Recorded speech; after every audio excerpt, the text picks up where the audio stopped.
Welcome back to the Bravery Blueprint. I'm Brian Ellis, and with my co-host Travis Yates, and we have a really exciting guest, at least for me today, and that's retired Lieutenant John Kane. Welcome, John. Thank you very much. It's a pleasure to be here. You know, beyond just being a retired a policeman. John, I think he has one of those accolades that I think we all aspired to be, and that was a cop's cop. I mean, he's been a guy. How long have you been retired, John? I hate to tell you, 22 years. Yeah.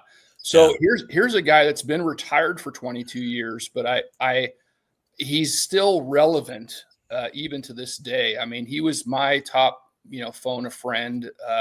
He's a guy that I know that countless other people depend on for advice, even to this day, because True. I mean, he has such a passion for law enforcement, and more importantly, he's just he's got it figured out. He's got a lot of things figured out. I mean, he was a bruiser of a guy on the job. I mean, he was a working guy, and I'll never forget it. When I first got hired, coming out of training, I was a rookie. They put me on senior day shift team. Now, John was my boss, and absent of John, everybody else on that team hated me because while they all wanted to get breakfast in the morning, I'm out looking for bad guys, and I know I ruffled feathers because there was one occasion where at a roll call, John says, "Hey Brian, why don't you leave the room and close the door?" And then kind of read the riot act to these senior guys of like, don't break this kid's spirit. I mean, he's doing good stuff. So it was a pleasure to work with and to know and to grow underneath him. So I'm excited to have him on the show today. Thank you. Thank you very much, Brian. That's really nice. Thank you. So let's start out, John. Can you just give us a quick Reader's Digest of some of just career highlights? How long were you with your agency? Kind of some things that you look back on and really we're proud to do. Sure. I wanted to get out of my house real early, and I signed up for the Army. Vietnam was going big time, and I signed up in 1966. So I was like 5 days out of high school. I went in the Army as a private. Went through basic training, advanced infantry, and then got selected to go to officer candidate school. And I think that's like the gist of where everything kind of started for me. I was literally 18 years old in officer candidate school. The rule in the Army at the time for OCS was you had to be 19 upon the time of your graduation. So I wasn't scheduled, my birthday's in May, and I wasn't scheduled to graduate until July. So they held me at Fort Polk and then sent me to officer candidate school so that the timing would be right. And you have to understand, everybody in infantry OCS at Fort Benning, Georgia, knew without a doubt where we're going. We're all going to Vietnam. We're going to be platoon leaders in Vietnam. And so everybody was paying real close attention to every class and everything we had to learn and everything we did. And I have the demo I'm going to show you in a second, because this is all about leadership. It was the idea that the biggest class that we wanted was small unit tactics. And that's what we were going to be doing. And we were going to learn this class. We show up in this auditorium. There must have been conservatively 800 students in this multi-tiered auditorium. This captain who'd done 2 tours in Vietnam comes out on the stage. He turns on the view graph, right?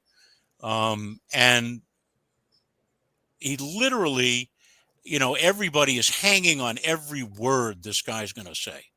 I had 4 pencils in case I broke one, 3 notebooks. I was ready, And he comes out on this view graph where it shows whatever's on the thing up on the giant screen. And he pulls up this piece of string and he goes, okay, I want to show you everything I know about leadership. If you're the guy out front, everybody goes like this. But if you're the guy in the back and you're kicking everybody in the ass, it ends up looking like this. And it's a big pile of crappy string. And then he goes, that's all I know. All right, good luck. And he walks off the stage. And everybody in the room's like, I'm dead. I'm going to die. This is horrible. Where do I get that string? It was amazing. And it was the idea. And then 3 minutes later, he sticks his head out and goes, okay, I'm back, And he goes, you got to be out front. If you're not out front, you're not leading. And that's what leadership really means. It's the art of being out front and showing everybody that you know how the hell to do the job. And if you can't do that, then join, the Chemical Corps, join the quartermasters, go join somebody else. But in this job, you've got to be out front. And that was like the very first thing I ever really hit me right between the eyes. And I've kind of been that idiot ever since. I got out of active duty. I went to Vietnam, got hurt a couple of times, came back, starving to death in New York, going to college on the GI Bill. And right across from the university was an Army Reserve base that was a military police outfit. And I walked in there one day on a whim and I go, hey, do you guys need people in here? I'd like to join and make some extra money. And, oh, yeah, sure, no problem. Well, you're an infantry airborne ranger guy. This is a military police outfit. And I go, well, how hard could that be? How hard could that be? I mean, I get down every Sunday and sign my drunks out of the drunk tank. No big deal. And I learned half the unit was New York City, Nassau County police officers. And just hanging with, I did for 5 years, got promoted to captain, was on the list for major. And that's when all the stuff with the job in New York and then moving to California. And that's how I ended up out in California. And it started me down a heck of a road because I realized kind of early on, coming in as a MP captain, as a patrol officer at Sacramento PD, I realized, I've got a lot more I can be doing here and I can help a lot of people out. And I started helping people with simple stuff like report writing, simple stuff like tactical things on how to be better at what you're doing. And then I ended up, getting a couple of different jobs as a patrol officer, made sergeant with about 5 years on. And then 3 years after that, it was the very first time their department instituted a brand new, super unbelievable testing process called an assessment center. And what that meant is you go into this room, they picked they gave a written exam, and the top 15 people on the written exam went to the assessment center. You show up in the morning, you pull a number out of a hat, and they gave you a big manila envelope with where you're supposed to be in the convention center during that next 2 days. And every exercise was something that was a real practical thing for a lieutenant. You walked in, you got to counsel this employee. You read the thing, and you have to counsel this guy. He's got a really bad attitude. Okay. And you walk in and there's 3 evaluators off to the side who are not of your department. And here's this surly sergeant sitting in front of you who's a trained actor. And you have to just sit down and talk to the guy, and then there was an in-basket exercise and a group think and a presentation in front of the city council.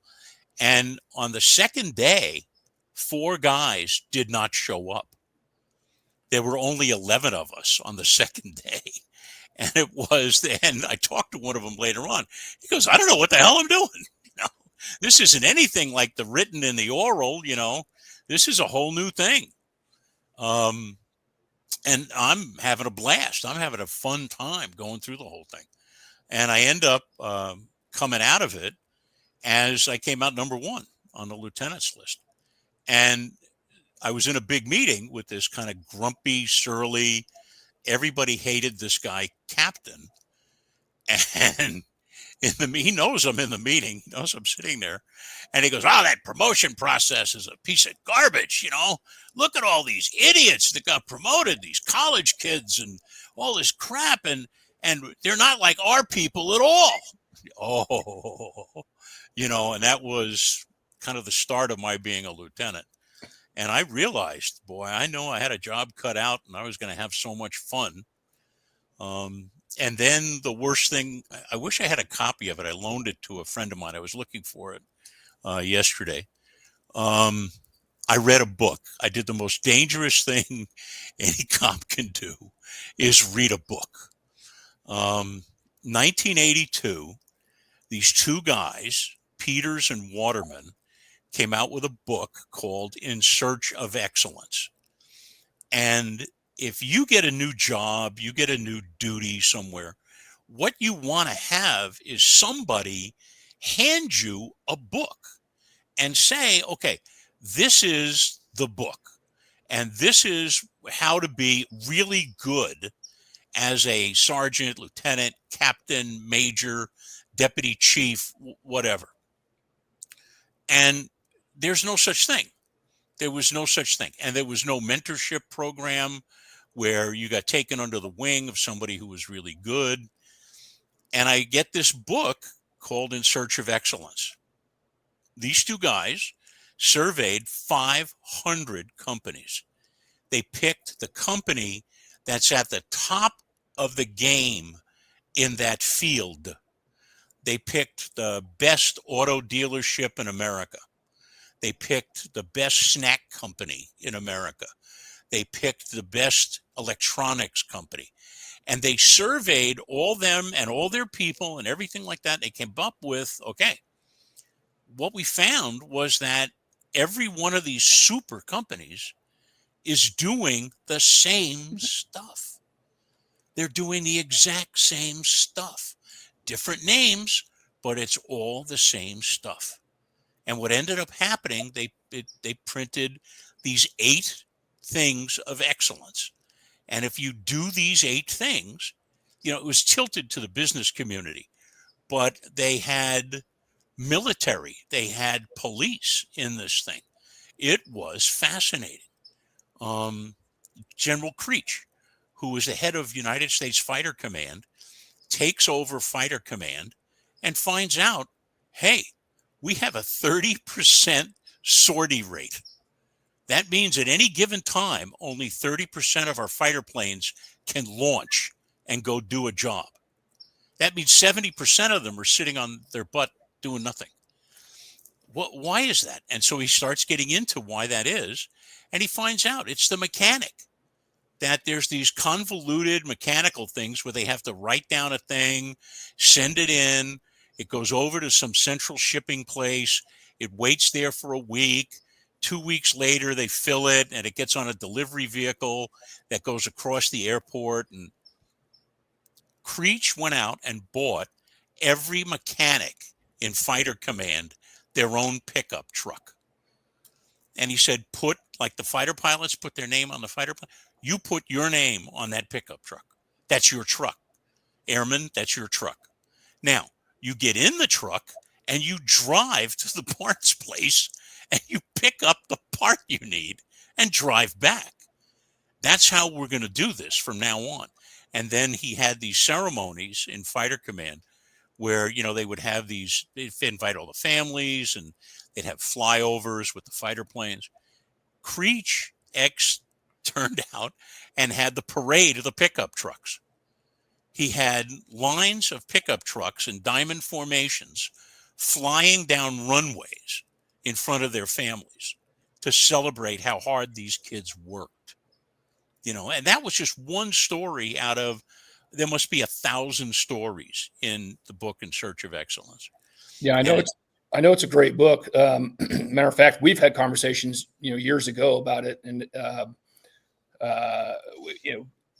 there's I remember just a couple of them. Like there's a bias for action, and right, right, close to the customer, and productivity through people, and hands-on and value driven. And I think exactly. that those things really, as you really look at them, they're just not buzzwords. They're like, okay, well, here's a good Bible of what to do. And it's funny because I remember vividly,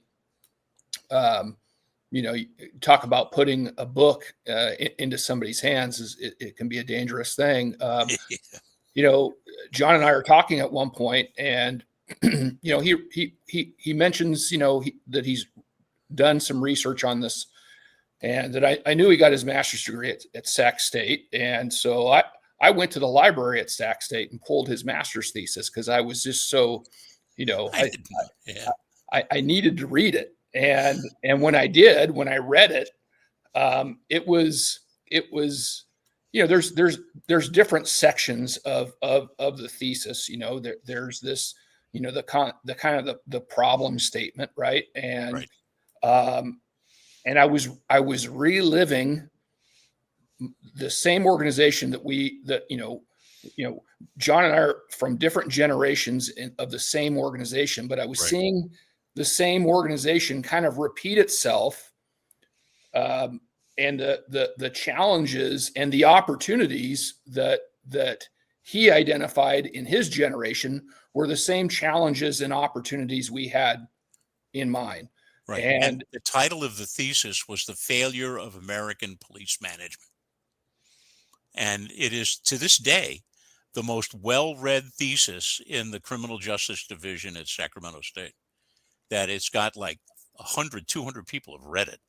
I sat at the college scanning it. It must have cost me $70 to make a copy of it at the college, because I was, sitting there and reading it was one thing. And then I'm like, I need to have this, because it's literally one of those things that, I was kind of reliving a different generation, but at the same time. And so, Travis, I think all three of us understand that, sometimes the problems that we have, even when we identify them and try to fix them, we end up creating the same problem. It just looks differently. Right. It is amazing that as LT's telling us these stories, and we're talking about these issues, that nothing really has changed. No. Right. No. And I guess I would ask you, Lieutenant, how do we recreate? First off, I mean, I got a lot to talk to. But let me start with this, Brian. I want to ask Brian, because I think this is telling. 22 years after Lieutenant retired, this is still your go-to guy. This is the guy that you said we got to bring him on. 22 years later, I think most people would love a legacy of 4 or 5 years, right? That you're still relevant. What are the characteristics of John that make him last 22 years? Because I think everybody should listen to this. What was it about him as a leader that makes you immediately go to him even today about issues? Well, number one, it's the authenticity, right? You know what you're going to get right off the bat. And you get somebody that genuinely cares about the work that you do and why you do it. And it was heartfelt. It was felt every day. I mean, I'm not saying that, he was an easy guy to work for. I don't, during the time that I grew up and John was my lieutenant, it was in a time where you really didn't see the lieutenant unless something really, like something's going down. The big calls, or every now and then you see him in the office, and, he's always a professional demeanor, but he was always approachable.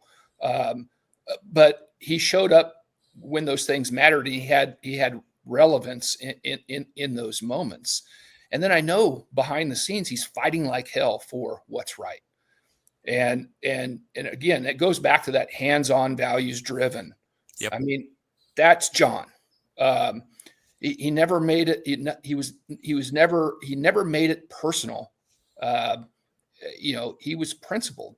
And I think that when you work for people like that, that even when you mess up, that you can recover from it. Even when you mess up, you can get a boot in the butt, and come back out on the other side, and he's going to put you right back on the field. And I think that that's the biggest challenge that we face this day and age is sometimes we're wound up so hard on this thing of accountability, that we teach people not to be accountable, because we teach people how not to get in trouble. Right. We don't teach them accountability. Accountability starts here. And we're all going to make mistakes. We're all going to have our times where we either just don't have enough skill, or we forgot, or maybe we just got burnt out because things aren't going the way that they're supposed to be going. And guys like John are always the ones that pull you back in and show you that the job's fun. And he was never afraid of the job either. And I think that that's, at least for me, growing up, every day I wanted to suit up and win for this guy because, he loved the job. Well, let me follow that up with you, John. What made you so much different? Because I'm obsessed with this. Why do we have the Lieutenant John Kanes of the world that are like unicorns? We can all name them by name, which means there aren't very many of them, versus everybody else. Right. What do you think was different about you that made you lead like that? I think it's strictly the concept of one of the great lines from OCS was, are leaders made or are they born? We know people who are the leader of the football team, the leader of the basketball team, the team captain in any sport you can name. And are those people born or are they made into leaders? I have been of the opinion that you can make a leader, but that person has to have the initial concept of, I really want to be that guy. I want to be that gal out front. I want to be the person who's the example to everyone. When I have an 8-hour class that I used to teach called Leadership, Supervision, and Management. The first thing I do in the first minutes of the class is I would go around the room and ask every single student in the class, give me a characteristic of the best sergeant you ever worked for. And I would write that one down on the board and we discuss it a little bit. And then I get another one and another one, another one. And then I'd say, okay, good. Now I'd walk over to the other board and I'd go, okay, now give me the characteristics of a sergeant who was the worst piece of crap you ever worked for. And they would give me all these things and I'd write them all down and we'd discuss them and stuff like that. And then I would put the cap on the pen and I'd go, okay, so do all of this and don't do all of this. And everybody would laugh. And I go, if you do that and you realize a couple of basic tenets about law enforcement, you're going to be a barn burner success leader. And here's the tenet. Number one, there's no such thing as a secret. In a police or sheriff's department, it does not exist. The first day you get back to work, you're turning to your friend, hey, what happened? What's going on? Give me the dirt. What's the story? And so everyone is looking at you and you have to be the leader. You have to be honest and straightforward and trustworthy and tactically sound in what you do in the field. You have to have these characteristics that we just listed over here on the board. If you don't, you have to think now, today, as a senior officer, you have to think, okay, I don't want to do that. And just acknowledge that you're not that guy or girl and you're not going to do that. And so that's okay. We can have specialists all through agencies. We need people, supercomputer people, super helicopter people, really intelligent community response people. We need all that stuff. But that's not what leadership is. If you're going to be sergeant, lieutenant, captain, you're going to be a leader. and you're not going to be one of those pass-through guys. I went to a great leadership seminar up in Lake Tahoe, and I'm sitting at a table with 5 police chiefs. And the leader guy who's up in front of the room is talking about 20% of all police chiefs are a total piece of crap. And he went on about what they do. And then the other 60, 80% are just pass-throughs. They just pass stuff through and they don't do anything. And they're just there to occupy a chair and they form committees to do decisions. And then if it's bad, they lay it off on the committee instead of making the decision themselves. And then only about 20% or 10% of the police chiefs are really good, super drive on, protect the troops, leadership types. And these 5 chiefs at the table are, yeah, absolutely. That's 100%. Absolutely. Yeah. And I go, okay, of the 5 of you, who is the one that's the pass-through idiot and the moron, and who's the real leader guy? I think I know why you topped out lieutenant now. Oh, dude. Oh, listen to me. I am the only lieutenant you will ever meet, period, I mean this, who has been suspended twice. Of course. And nothing has changed much. I can guarantee you that. Nothing has changed a lot. I would tell people who got on my face, and listen, Bob, you always know I'm working on my 3rd suspension, you know? So please don't do stupid stuff with me, you know, and we'll talk. Okay. And that's how it was. And I considered the job. A lot of people had different names for it, but you know, I called myself the wall between crazy crap flowing downhill and the troops who actually have to go out every day and do that damn job. One of my favorite wall stories was chief of police shows up at a training session. We had called continuing professional training, CPT. And the chief would come in for an hour out of the 40 hours of training.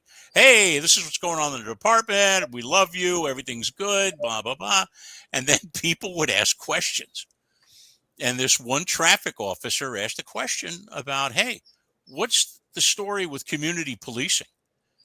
Is that like the big thing now that we have to get? And the chief was, you know, you're out there day to day answering all these garbage calls, and community policing is the wave of the future. And that's what we're going to be doing. We're going to form these community policing teams, get problem-oriented policing teams, yada, yada. And the traffic guy turned to his buddy and went, wait a minute. Did he just call me a garbage man? That I'm out there handling garbage calls? Is that what he said? And this patrolman, yeah, that's what he said. Yeah, sergeant, yeah, that's what he said. He said you're a garbage man. Leave it up to the damn patrolman to cause problems. So I show up at roll call the next week, and 2 guys in roll call went out. You know how everybody's got to have a pin on their uniform? You know, SWAT or motor or pop or whatever the pin is. They went out and somehow went to a store and got little pins that were Oscar the Grouch from Sesame Street, who lives in a garbage can. Okay. And here's Oscar the Grouch in the garbage can on the uniform of these 2 cops. And I go, what's with that? And they tell me the whole story about the chief's interview and what happened and blah, blah, blah. And we all had a good laugh. We all thought that was kind of funny. The next day, half the roll call has Oscar the Grouch pins. The last day, everybody in roll call has an Oscar the Grouch pin. I bet I know who thought it wasn't funny. Yeah, you got that right. And then what happened was the last day of roll call, I come walking in and I look up and I'm like, oh my God, everybody in roll call, traffic guys, motor, everybody had an Oscar the Grouch pin. And I walk over to the podium where I do roll call. Sitting on the podium is a big white envelope that says Lieutenant Kane, and sticking in the middle of it is an Oscar the Grouch pin for me. And I pick up the thing and I'm looking at it, and I would stop my class at that point and say, so you're a lieutenant, you're a management officer of this agency. Do you put that pin on or do you not put that pin on? And it started in the classes. It started this huge debate about what's proper for a management officer, a lieutenant, what's proper for you to do as a manager of that agency. Are you a leader or are you the manager? It's a great debate, and I love doing that course. I tattoo it on my arm. What did you do, LT? Yeah, that's it. I don't tell anybody. Unless you took the class, I'm not telling you. You didn't take the class, so I'm not going to tell you. Yeah, John was he gave me some of the best advice I ever had when I promoted, and he pulled me aside and he said, "Hey, if there's one thing that I hope that you do, as a boss, and that's you just leave rock turners alone, and because your rock turners are the guys that are out all day they're flipping over rocks. They're going to work whether you ask them to work or not, because it's in their blood to work. Right. Leave them alone. Right. Mentor them, be there for them when they need you, but they probably are not going to ask you for much. They're just going to go out and do the job. And go ask them what resources they might need. Ask them, what do you need? What can I help you with? That kind of thing. And then he goes, and the vast majority of the organization is seeing how you treat those rock turners, because most other bosses, they give their pet projects and special jobs and all this other work to the rock turners, right. And so basically what you end up doing is you tell everybody the reward for doing good work is more work. Right. While everybody else isn't doing anything. Right. And it was fascinating, because if you sit around long enough, you see this happen, all over your organization. All over. Because it requires a lot of work by you if you're going to hand off a pet project or something you really want done to somebody who might not be a rock turner. You got to kind of help them with that. But you end up having the ability to make another rock turner. Right. And showing everybody else that, hey, look, sometimes, there, or at least the reward should be, when you're the guy or gal that's going to go out and do your job, that I'm not going to bug you. Right. Right. And you have to understand that you can develop people under you. And the only way you're going to develop them is by assigning them things that are interesting for them to do. I had a kid come up and he invented a project and sold it. And I go, come on, let's do it. And he go, what? Really? Yeah, come on, let's just go do that. We'll get a couple other guys and we'll go do that. And that's the kind of thing that when someone comes to you with a project and something they think is a good idea that you need to champion that person. And make sure the other people in the organization, because that's going to spread. I mean, again, there's no secrets in an agency. So they're going to find out, geez, I went to Lieutenant Kane and he said he gave me some stuff to help me with the thing I wanted to do with this drunk driving project, and I went, wow, I didn't know people could do that. Yeah. Hey, you should go see him with the thing you were thinking about, that kind of, and that stuff spreads. It gets to be, because there are no secrets in our agencies, the word of mouth is unbelievable. And it's a great thing. But you've got to, as a leader, here's the big thing. You have to show people by doing other things as you yourself. I would take over a unit, and the first thing I would do is I'd pass out 3x5 cards. And I would tell the unit, okay, here's the deal. Write with your left hand. I don't care what you're doing, but put down the 3 top things about this place that piss you off. And they're like, what? Yeah, because I want to be a good lieutenant. I want to be a good boss, and I need a place to start. I don't know anything about burglary, and now I'm the lieutenant of the burglary unit. So I want you to give me a place to start. So write down 3 things that piss you off. And I get the cards back. No names, unless you want to put your name on it. It's anonymous. And so just put the cards. I get the cards back. Of the 23 people in the unit, 17 had written down one guy's name. Okay. And so I'm like, who's this guy? What's going on with this? Yeah. So the first thing I do is I get the two sergeants and I go, hey, what's wrong? What's this guy? Oh, he's just that kind of way. That's just the way he is. No, that's not acceptable. Let's talk about this. What does he do? Well, we don't really know. We just leave him over there like a mushroom and he just is okay. So I call the guy in. And I go, come on, sit down with me for a minute. How do you like burglary? What are you doing here as a job? And I end up going into his desk because he says, I asked him, how many cases are you holding? He goes, I don't know. That's not a good answer. So I end up going through his desk with him, sitting down kind of jokingly. And he had 400 burglary cases hidden in through his desk, one of which I found was 4 years old. And I go, why do you have this case? He goes, well, it's a college professor and he's harassed with burglary. And I'm waiting for him to get home from Italy on sabbatical to find out if I could talk to him. Okay. The morale, I found out later that the morale in that unit shot to the moon because I was just talking to this guy. I was just trying to do something because here's 10 guys. This guy doesn't do any work. The other 9 guys are doing his 10%. And so when you started working on that, even if it wasn't even successful, you're just starting to do something. It's a huge morale thing.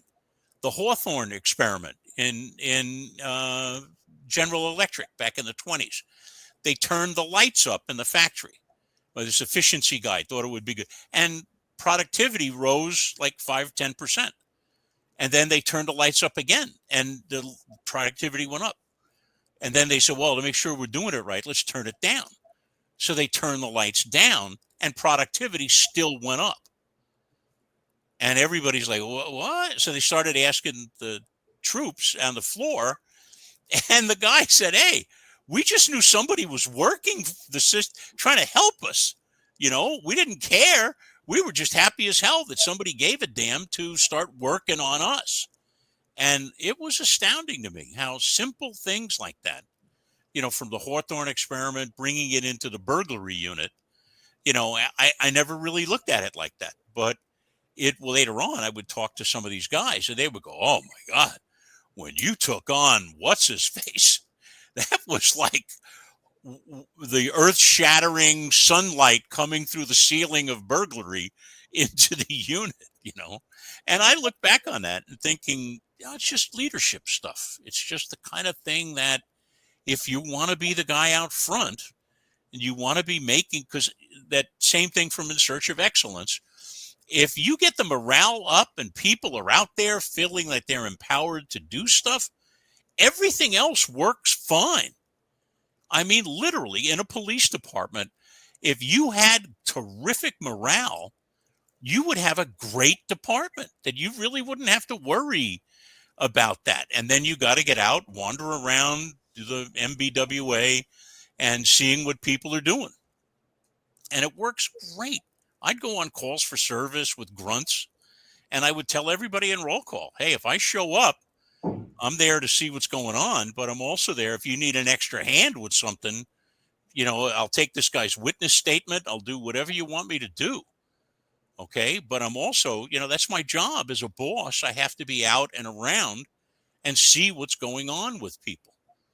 And so that's all I'm doing.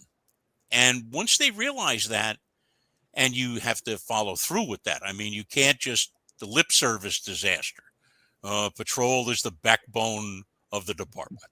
Okay, well then how come I'm working out of a crap piece of condemned office building and the car I'm driving has 3 wheels and smokes and dies and the equipment I have is a piece of garbage and we only shoot maybe once every year?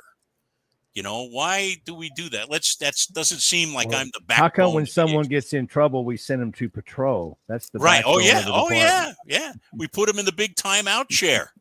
Where's that? Oh, graveyard patrol. Yeah. Have a nice life. Where all the serious bad guys are doing serious bad stuff. and we put the worst of the worst on that shift, it ought to be the privilege you ought to have to be interviewed to go to graveyard. You know, I said that one time at a management meeting. You could hear them laugh forever. You know, we should be interviewed to go back to patrol. I think we may be long lost father son or something, John. I almost said twins. Here's my because I've been laughed at so many times by saying these common sense things. I'm a little bit happy that it went on with you, but I'm also very sad that it went on with you and it still goes on today. Well, here's my big thing out of that whole deal. The master's thesis of the failure of American police management. Well, I did 14 years as an adjunct instructor at FEMA at their headquarters in Emmitsburg, Maryland. I am the disaster guru. That's my big thing. You know, my big love was emergency management, disaster, critical incident response. And what happened was, out of that thesis, FEMA was a great place to work because I got to talk to all these cops from all over America and all over the world. And I asked them that one question. If there was a horrible political thing in your department, would your chief or sheriff back you up? And the answer was, I gave it kind of a sort of thing about, okay, by accident, this officer shot and killed a 12-year-old child with a toy or was holding a thing in his hand that looked like a gun, and he shot and killed this child. Would your department back you up? And out of the 200 and something responses, only one said they would back me up. And so that's from the 80s and 90s to today. My daughter is a police officer. She's a homicide detective now. And she married another cop on the same job. And to hear them talk about the management officers of their department is just as bad as it was back in those days. So I have kind of given up on trying to change management today. Short of, like holding a gun to somebody's head. I've kind of given up. Where I see the future is these young cops who are 5 years on, roughly, who still have some interest in the job. And those people are thinking about promoting in the organization.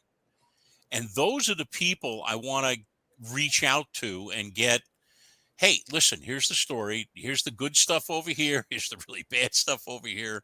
Do you think you want to do this for a career?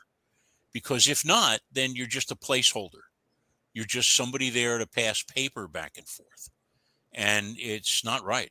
You're shorting a lot of people who could really, really, really need a good leader.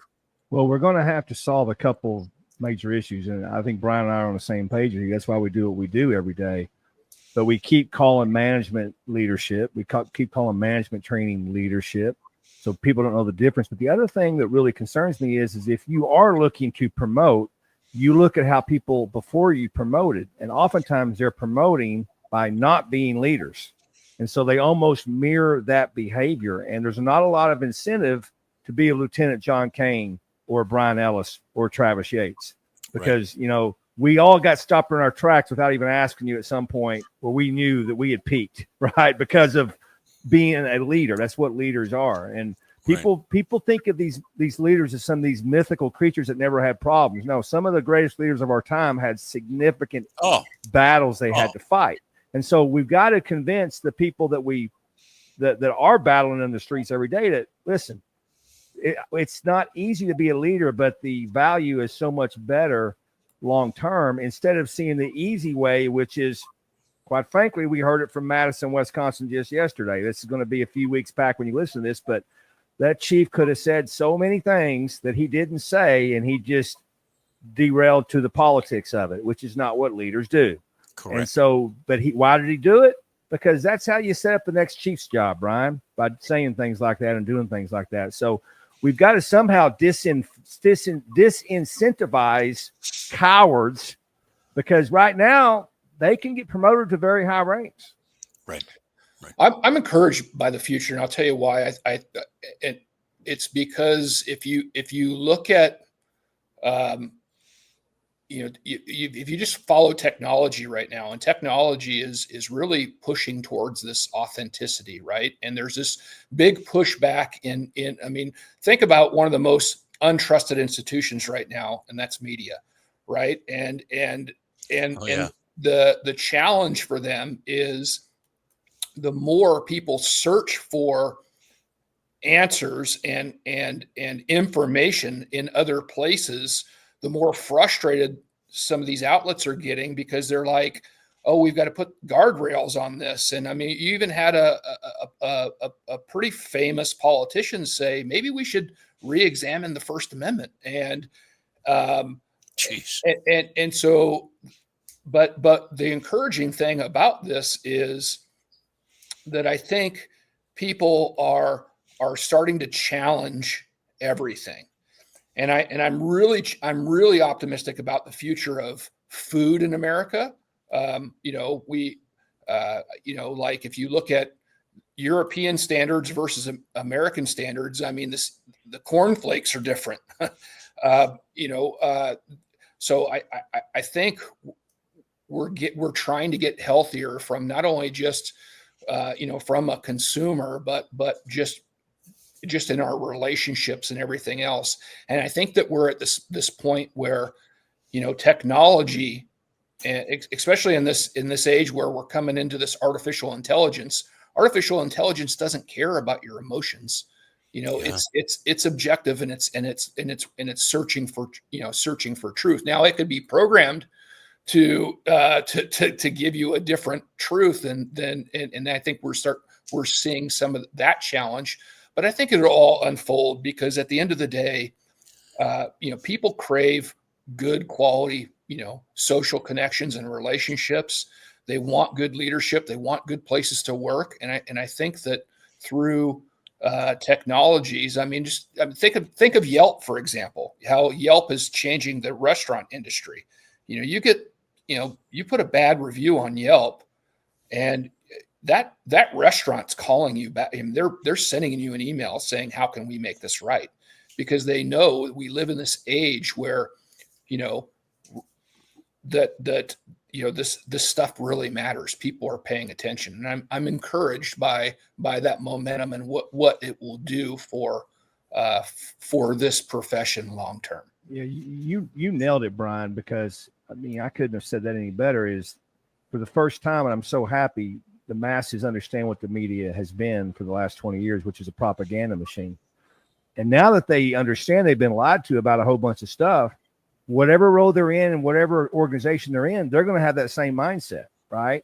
And so there is a opportunity for the authenticity that John brings and that you brought, Brian, because even if someone's working for a bad manager, they get to look around and see what good leadership is and emulate that instead of the bad manager. You think about it, 30 years ago, folks, all we had was what we saw. You had no access to any other information. Right. Travis, I saw you do a podcast and talking about recruiting and retention. California Post, the overreaching thing of California, did a 2-year survey of every single person who went into a police academy. Every person. And they asked them, what brought you into law enforcement? What was the reason why you signed up to be a cop and to come to the academy? 70+% of the people in the surveys were because I knew a cop. He was my baseball coach. My best friend's dad was a cop or a sheriff's deputy, and he lived down the street, and we would talk, and he would throw a ball for us and stuff like that. And I really kind of wanted to be like that guy.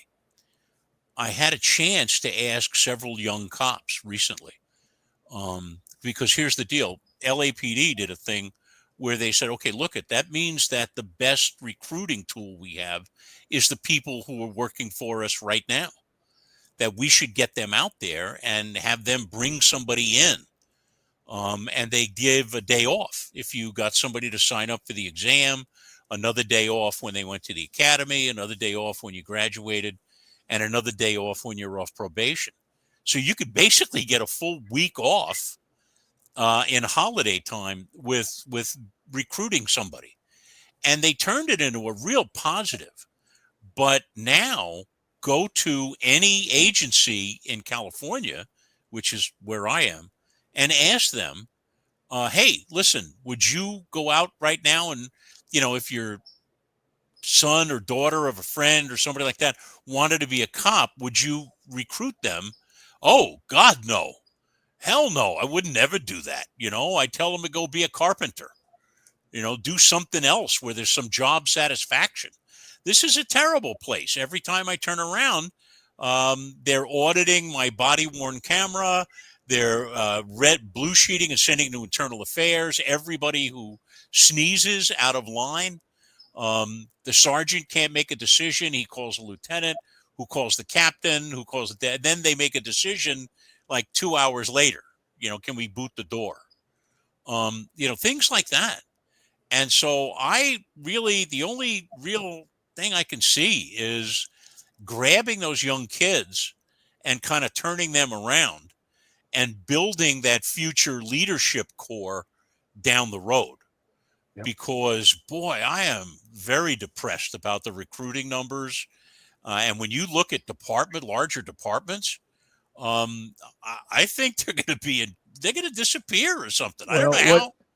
What's spooky, John, is what these departments are doing to address the recruiting issue, which is not what you just said, lead. It's, let's lower the standards. Let's go to 12-hour shifts. Let's work mandatory overtime. That's going to destroy the profession. That's going to actually destroy the profession long term. And so leadership matters, and we're probably in a day and age where it matters more now than ever. Look at San Francisco. I taught there for years as a teaching outreach thing. And I would go there, and at any given time at their academy, they were running 3 academy classes of 50 students each, 2 during the daytime and 1 at nighttime. And I recently just saw the stats for San Francisco PD. Instead of 150 people in class, they have 12 people in the academy, and they graduated 9. I mean, to a city the size of San Francisco with 1,000-person, 700-person police department, how can you sustain that? What's going to happen to your department? Because you've bounced on these cops and treated them so badly. Your biggest recruiting tool is going to work at another agency, or they're retiring early, or they're leaving. And so that retention and the recruiting part of it is a huge component that cries for that level of leadership that you're talking about. And I don't see it. I really don't see it. Where's Wyatt Earp when we really need him? He's not here now. I mean, other than what's the guy's name in Arizona, the sheriff? Mark Lamb. Lamb. Thank you. I've seen him a couple of times. Other than that guy, do you know any other people? I mean, I'm a big fan of Chad Bianco too. Sheriff Bianco down in Riverside. Yep. Okay. I'll put him there. But the problem is, though, John, if we know the names, there's not enough of them. Why is it we can name them on one hand, right? Right. Exactly. Right. That's it. I got 2 guys. Yeah. We should have. Well, I love the idea of what you're doing, of what you're talking about, because I'm convinced as well. Like Brian, I've been at sheriff's conference and chief's conferences, and it's kind of over, unfortunately, right? You're not gonna make them change gears. You're gonna have to go into the entry level, 5 years or less. That's the future. Yeah, and ask them, and be blunt about it. I mean, hey, it's not everybody can be Colin Powell. Not everybody can be, George Patton. But, not anybody can be Sheriff Lamb. So we've got to have a concept of, if you don't want to do that, that's fine. But we can help you become a good leader with the things that we know that are working and do real well. But if we're going to do that, if we're going to help you to be a good leader, you have to really want to put in the time and effort and energy and be the example. You can't be having, 12 affairs with other things and doing other things with cheating the time card and doing all these other. You can't do that. And we have all this great stuff. Like, if you're going to discipline, was it a mistake of the head or a mistake of the heart? Did this kid actually, he was trying to do the best thing in the world, and yeah, he wiped out the police car, but he's chasing a guy for an armed robbery. Okay, that's a mistake of the heart, right? Or a mistake of the head. It's absolutely wrong to jack up a guy in handcuffs. And you still slapping this guy around. That's a mistake of the head. You knew that was wrong. That's where your discipline should be applied. And those tricks and things like that we all know about, that we've accumulated over all of our years, you can make a good leader with that stuff. But that initial, I really want to do this, has to be there to start with. Yeah.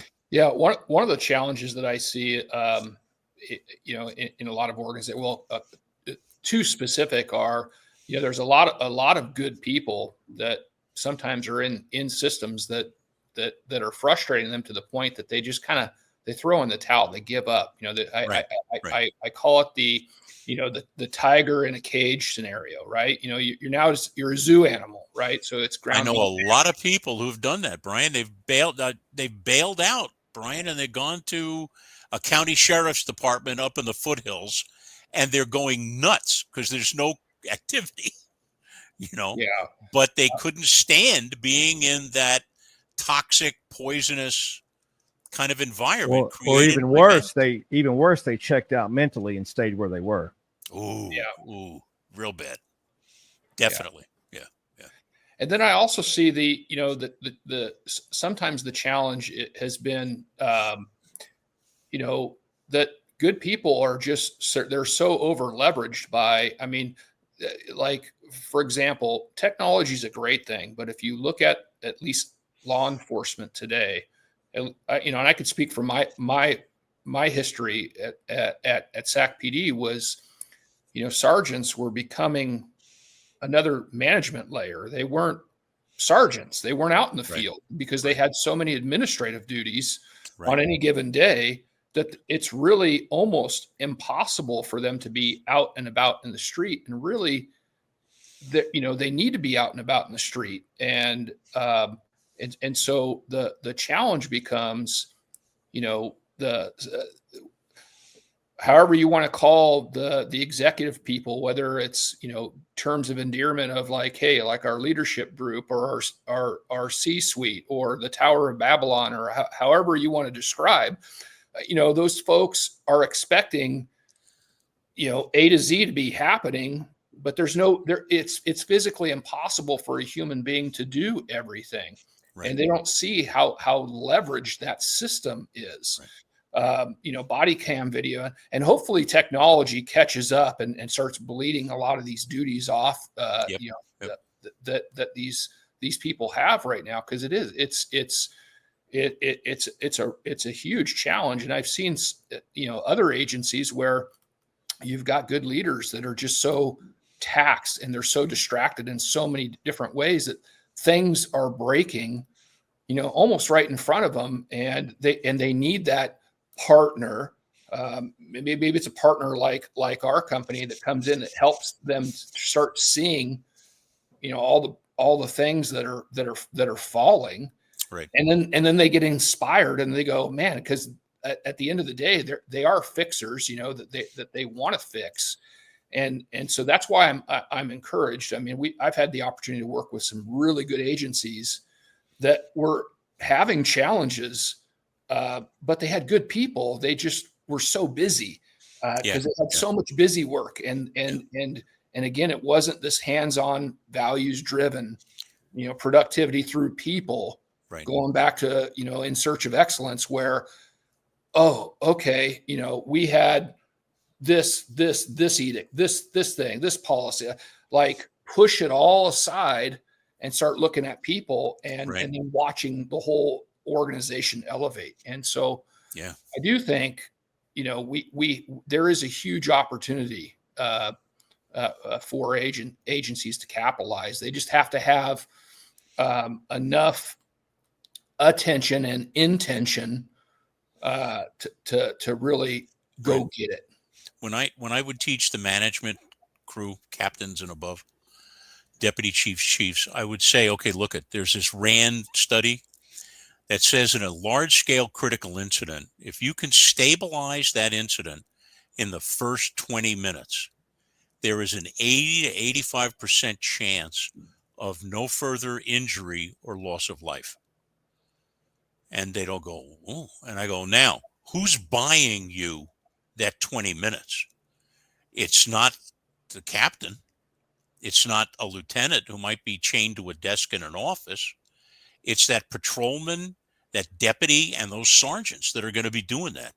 So what level of critical incident response training have you given those people? And then when the senior officer, the lieutenant or a captain shows up and they're going to pass that football of the incident to that manager, what training have you given that person to assume total command of a school shooting? What have you done about that? And then I would show slides of chiefs and sheriffs who have been fired because a critical incident went sideways and was handled horribly. And so that was my motivating first 10 minutes in the room to kind of get them to pay attention that, hey, look, this is something that could end your career. And I think we need to transfer that somehow to the leadership angle, that we need to look at things to say, hey, look, you're creating a vacuum in your department where there is no real leadership. And they're promoting people that we all know in the agency. They look at who you promote. And if you promote Charlie Bad Guy, they're thinking, oh boy, there's no hope for this whole department because Charlie Bad Guy just got made captain. Or, his guy's got a terrible record and they just made him a deputy chief. Or she was the worst person in the world to work for and she's now a deputy chief. That's the kind of thing that we need to, I don't know, grab them up by the front of the shirt and show them about what's going on and how you're missing a lot of great opportunities with retention and recruiting. And how are we going to get more good people in here? It's going to be a challenging time. Very challenging all the way around. Well, Travis, I know we're going to have John back because I know we could probably go Hey, you may kick me off here, Brian, and add him. I'm mesmerized. He even has the radio voice like Casey Kasem over there. Somebody else. There is some famous guy. I'll remember his name, of course, an hour after I hang up. But somebody used to tell, "Hey, you sound just like so and so on ESPN or something like that." And I go, "No, that guy sounds just like John Kane.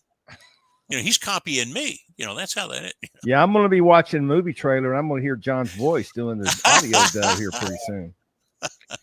Well, we love the opportunity to share some time and thank you so much, guys. And to talk about something that's incredibly important to us. And again, we're hoping to inspire again that bias for action in people that want to take the next step in their leadership endeavor. And we both, I think all three of us agree that every officer is a leader. You don't need stuff on your collar to signify that you can be a leader. And so pleasure, John. I think we'll definitely have you back. I'm sorry for I get the feeling I'm trying to squeeze like this 8-hour class. No. We'll have you on. The 1 hour blivet. No, that's great. Thank you so much for the opportunity, guys. I really appreciate it. Thank you. Yeah, absolutely. we look forward to talking again. And again, thanks everybody for listening.